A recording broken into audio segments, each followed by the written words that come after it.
amigos todos, sean bienvenidos como siempre a este su espacio, Praxis Jurídica, la ciencia del derecho al alcance de todos. En esta ocasión cerraremos el conjunto de videos que a lo largo de esta semana tuvimos con relación al derecho de daños, o con relación a la responsabilidad civil, términos que se utilizan como sinónimos. De manera específica, para cerrar este ciclo de pláticas, hablaremos de la responsabilidad civil como consecuencia del acoso laboral. Sin más, tres son los criterios jurisprudenciales que sustentan estos argumentos o que sustentan la plática con relación al acoso laboral en lo específico. Por un lado, tenemos el amparo directo 69 del año 2012. Otro segundo pilar de este conjunto de argumentos es la contradicción de tesis 196 del año 2019. Y para cerrar, también tenemos el amparo directo 47 del año 2013. Analizando un poquito los años en los que fueron creados estos criterios jurisprudenciales, 2012, 2019 y 2013 respectivamente, notaremos que nos encontramos en este umbral, en este proceso de transición de la nueva justicia laboral.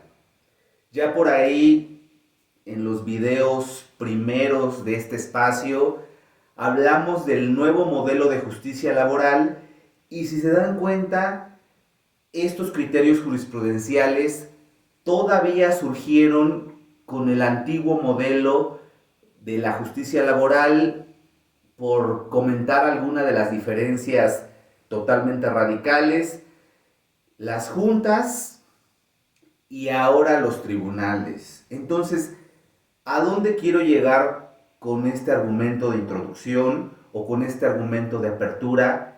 Al hecho de que estas figuras pueden ser transpoladas, y si estos criterios hablaban en su momento de las juntas, actualmente podemos traspolar estos criterios para referirnos de manera específica a tribunales. Sin más, la figura del acoso laboral también puede ser definida como moving. En este contexto, son tres los elementos que nosotros, como abogados o como demandantes, dependiendo de la figura en la que nos queramos posicionar, son tres los elementos que se tienen que acreditar para hablar de una figura como el moving y transpolarlo a un derecho de daños. El primero de los elementos es la intimidación que sufre el demandante o el sujeto pasivo. El segundo de los elementos es el hostigamiento que el demandante el hostigamiento del que puede ser objeto, y este hostigamiento es bastante amplio. Se puede dar entre pares, esto quiere decir entre trabajadores. No hay que perder el hilo conductor de esta plática, estamos hablando del acoso laboral. Entonces, este segundo elemento nos habla del hostigamiento que se puede dar entre pares. ¿Cuáles son los pares? Los sujetos que tienen una misma jerarquía, o el hostigamiento de un superior a un subordinado, como segundo de los elementos. Y el tercero, y para efecto de accionar de una manera correcta, creo que es el elemento más importante, la continuidad del hostigamiento o la continuidad del acoso laboral. Esto quiere decir que la conducta tiene que ser reiterada o tiene que ser realizada en repetidas ocasiones, ¿vale? Entonces, recuperando un poquito los tres elementos: la intimidación al demandante, segundo, el hostigamiento entre pares o entre superior y subordinado, y tercero, la continuidad. Si nosotros como trabajadores estamos siendo objeto de moving o de acoso laboral, se los comentaba hace un par de momentos, tenemos un amplio abanico de posibilidades por las cuales nos podemos conducir y de manera específica vamos a tocar tres vías y tres consecuencias diferentes que se pueden obtener a partir de las vías. Primero, si nosotros sufrimos un acoso laboral y pretendemos una rescisión del contrato por causas imputables al patrón, tendríamos que accionar una vía de naturaleza laboral. Y ahí el costo-beneficio que nosotros obtendríamos es la indemnización constitucional que marca la Ley Federal del Trabajo.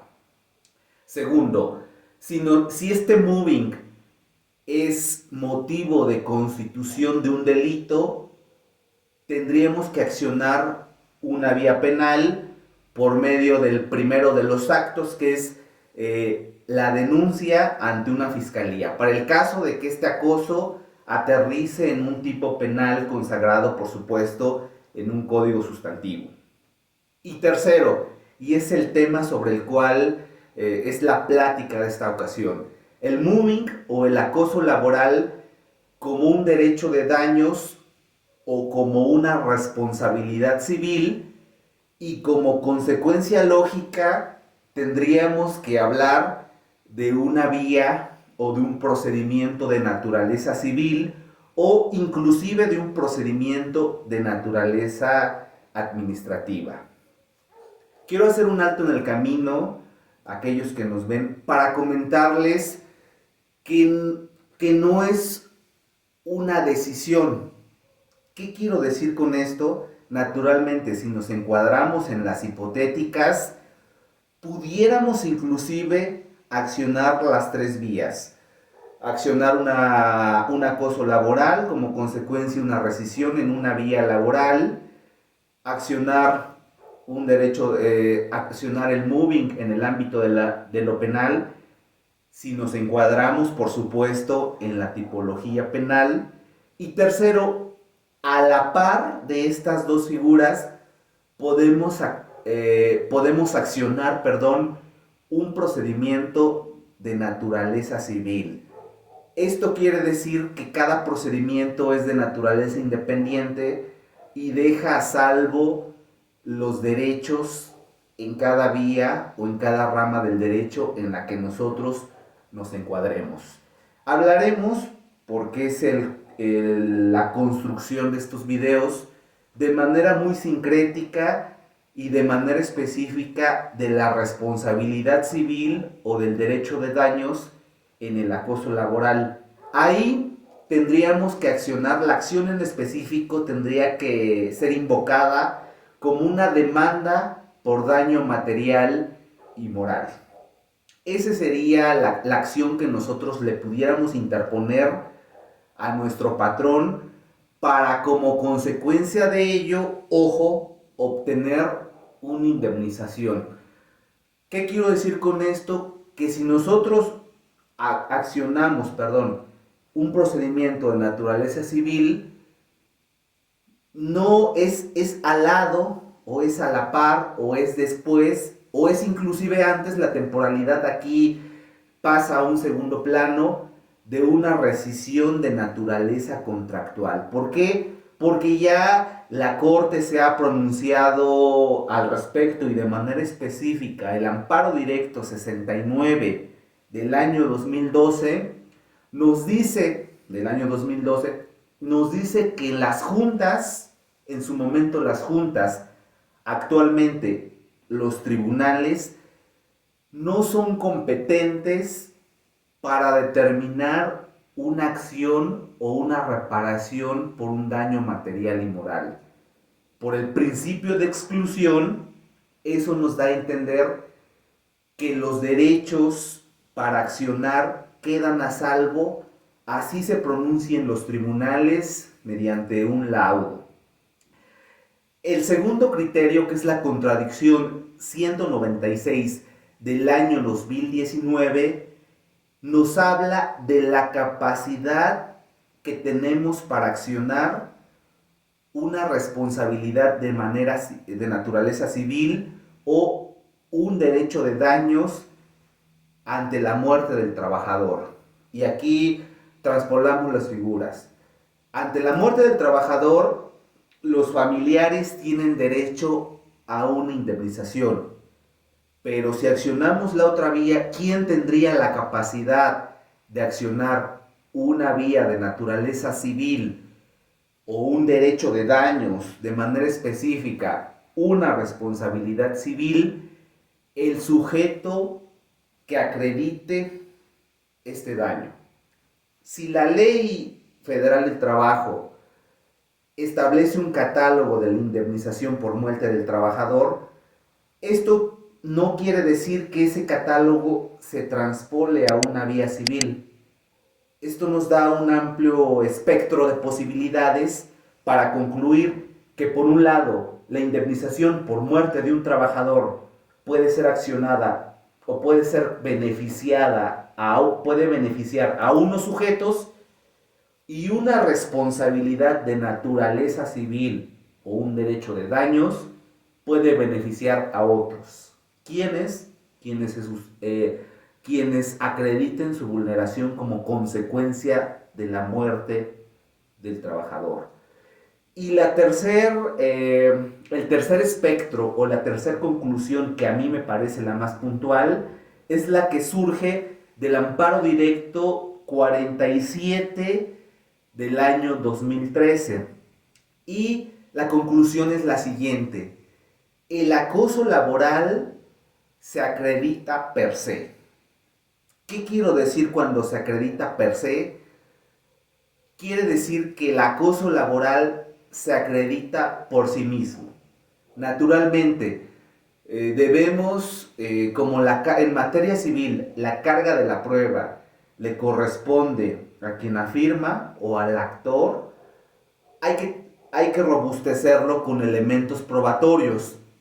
Pero si lo insertamos de manera puntual en nuestro escrito inicial de demanda, el acoso laboral se acredita per se, el acoso laboral se acredita por sí mismo. ¿Qué elementos tenemos que acreditar? Los que les comentaba hace unos momentos: la intimidación del demandante, el hostigamiento entre pares y la continuidad. ¿Cuál es la conclusión general que pudiéramos puntualizar en este momento? Que mediante una responsabilidad civil todavía podemos, naturalmente, y aquí hago un paréntesis, hago un alto en el camino, todavía podemos solicitar una indemnización que será independiente de la indemnización por la vía laboral.